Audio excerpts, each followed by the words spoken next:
the chef who invented potato chips out of spite. Imagine sitting in a quiet lakeside restaurant in the summer of 1853. The air smells like wood smoke and butter. Horses pass slowly on dusty roads outside. Wealthy vacationers from New York City sip brandy after dinner. And somewhere in the kitchen, a chef is getting extremely annoyed. A customer keeps sending his food back. Not once, not twice, again and again. The complaint? The potatoes are too thick.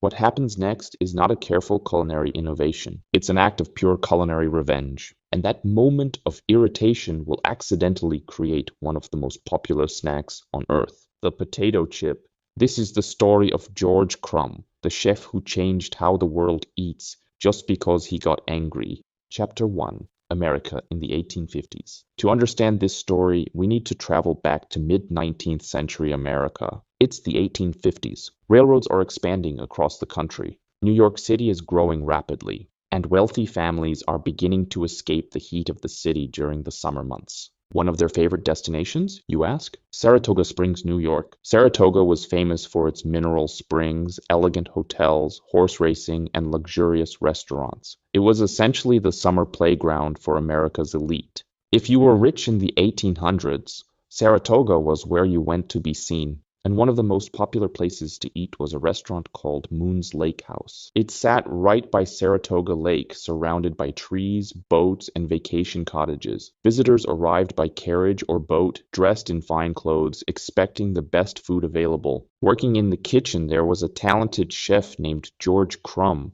Chapter 2. Who was George Crumb? George Crumb was not your typical chef of the time. He was born in 1824 as George Speck. His father was African American and his mother was Native American from the Huron tribe. In an era where opportunities for minorities were extremely limited, Crumb built a reputation for himself as a skilled cook and hunter. Before becoming a chef, he worked as a guide in the Adirondack Mountains, taking wealthy visitors on hunting and fishing trips. Eventually, his cooking skills brought him into the kitchens of Saratoga's finest establishments. By the early 1850s, he was the head cook at Moon's Lake House. Crumb was known for being proud, talented, and not particularly patient with picky customers, which is important for what happens next.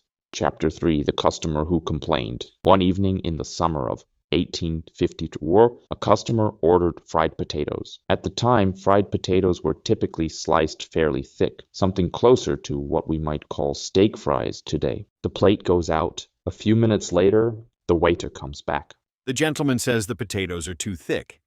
Crumb sighs, but he prepares another batch, slicing them a little thinner. The plate goes back out, and again it comes back. Still too thick. According to legend, the customer was a wealthy and demanding diner. Some stories claim it was the railroad magnate Cornelius Vanderbilt, though historians aren't completely certain. What we do know is that the complaint came back again. Too thick, too soggy, not crispy enough. By this point, Crumb is irritated, very irritated, so he decides to make a point. Chapter 4. The Revenge Dish. Crumb takes a potato and slices it as thin as humanly possible, paper thin. So thin it would be impossible to eat with a fork. Then he drops the slices into hot oil and fries them until they are completely rigid and crispy. He adds an aggressive amount of salt. His intention is simple. Make the potatoes so thin and crunchy that the customer won't be able to eat them. A small act of culinary revenge. The plate goes out to the table. Crumb waits in the kitchen, probably expecting the dish to come back immediately. But something unexpected happens. The plate does not return. Instead, the waiter comes back with a message. The customer loved them. Loved them. In fact, he wanted more. Chapter 5's new favorite at Saratoga. The crispy potatoes quickly became a signature item at Moon's Lake House. They became known as Saratoga Chips. Visitors loved them. Remember, these guests were wealthy travelers from New York City, Boston, and Philadelphia. They tasted the chips during their vacations in Saratoga and then talked about them when they returned home. Word spread quickly. Soon people were specifically asking for those thin Saratoga potatoes. What started as a frustrated experiment had accidentally created something entirely new. Chapter 6. George Crumb's own restaurant. By 1868, George Crumb had become famous enough to open his own restaurant. It was called Crumb's House, also located in Saratoga Springs. The restaurant became incredibly popular. One of its most famous traditions, a basket of potato chips placed on every table. And here's the detail that makes the story even better. Crumb reportedly refused to give customers forks. They had to eat the chips with their fingers, which of course is exactly how we still eat them today. Chapter 7. From Restaurant Curiosity to Global Snack. For decades, Saratoga chips remained mostly a regional specialty. Restaurants would serve them fresh, but they weren't yet a packaged snack.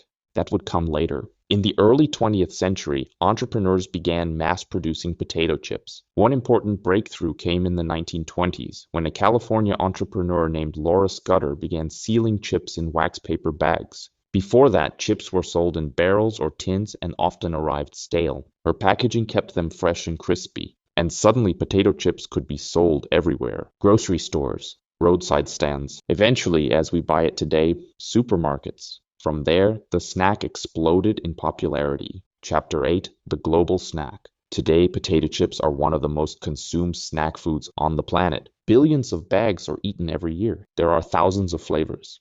Barbecue, sour cream and onion, salt and vinegar, truffle, wasabi, even chocolate-covered versions. An industry worth tens of billions of dollars, all tracing back to one irritated chef in a lakeside kitchen in 1853.